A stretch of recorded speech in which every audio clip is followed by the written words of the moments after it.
Welcome to Beat 'em Up City. Today we're going to be talking about the granddaddy of all beat 'em ups, Renegade. I know some of you are gonna say that there are other beat 'em ups that came before, but in my opinion, Renegade was the first to shape the formula into the arcade beat 'em up genre that we all know and love. Before we get started, I have a favor to ask. Please watch this video to the end, like the video, and leave a comment. If you're not already subscribed, please do so. I would like to reach a larger audience with these videos, and I can't do it without your help. Now, without further ado, let's get down to business. Most of us here in the US remember the NES game Renegade, and maybe you even played the arcade cabinet. But did you know that Renegade was originally released in Japan as Neketsu Koha Kunio-kun? If that sounds familiar, it's because the Kunio series continued in what we in the West call River City Ransom. That's right, Renegade is the first installment of the River City franchise. Technos released Kunio in arcades in 1986. Translated to English, this game's title is Hot-Blooded Tough Guy Kunio. The story is very different from what we received in the US.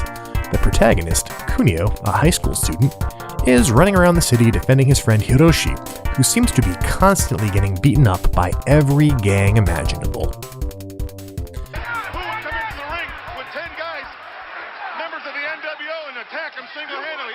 This is inspired by director Yoshihisa Kishimoto's youth, where he used to get in a lot of fights in high school. It was also inspired by his love of Bruce Lee films and the Konami arcade classic Mikey, known as Shinyu Shain Toru-kun in Japan. If you're familiar with the NES version, the arcade release may surprise you. Each level is a single screen in which Kunio must battle a gauntlet of enemies. While two players can enjoy this game, you must take turns, and both players play as Kunio. Sorry, you do not get to play as Hiroshi. That man's an imposter. That man is the imposter. The only main difference between the two versions are the character models, which were westernized for the US release to give it more of a Streets of Fire / The Warriors type look. The story's also changed.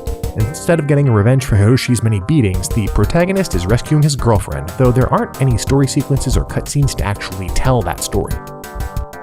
In both the US and Japan versions, you have a front and back attack setup where the button you press in the direction you're facing throws a punch, and the opposite direction throws a kick in that direction. You also have a number of other moves at your disposal, including a shoulder throw, running moves, a jump kick, and even mount punches, which is pretty cool. Enemies can also grab you from behind so their buddies can work you over. In some stages, you can knock or throw enemies to their death, but watch out because you can also get knocked down and die as well.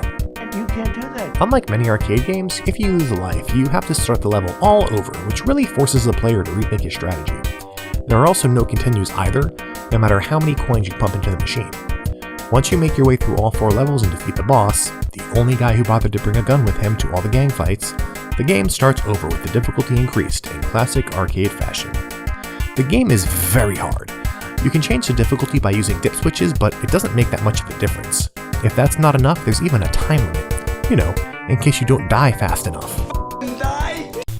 The Famicom version was slightly different, with Hiroshi instead kidnapped, and Kunio on a quest to rescue him. This time each stage has as many as 4 different screens, with gauntlets of enemies coming at you. Some screens even scroll. It was ported by Taito in 1987. It also adds the famous motorcycle chase level and an office building that is something of a maze. In the US version, the hero is just called Mr. K. The character models do look really goofy though in the US version. It looks like a caricature of an East Asian man. Like, it's pretty bad. So are you Chinese or Japanese? There are no continues and no cutscenes, but if you die you get thrown into a dumpster, so that's kind of funny. Finally, there's a Master System port released in 1993 by Tectoy. Tectoy is most famously known for keeping the Master System relevant in some markets long past its expiration date. This is basically a port of the NES version, but with updated graphics. It was only released in Europe and Australia. Probably Brazil too. Probably. While Renegade is mostly famous for being the ancestor of Double Dragon, which is arguably the game that really defined the genre, it's really the first part of the Kunio / River City series, which spawned a ton of sequels and spin-offs, including Crash and the Boys Street Challenge and the more recent River City Girls. If you enjoyed this video, please like, subscribe, and leave a comment to help Risky Bitness grow so I can share it with the world. Thank you, and until next time, game over.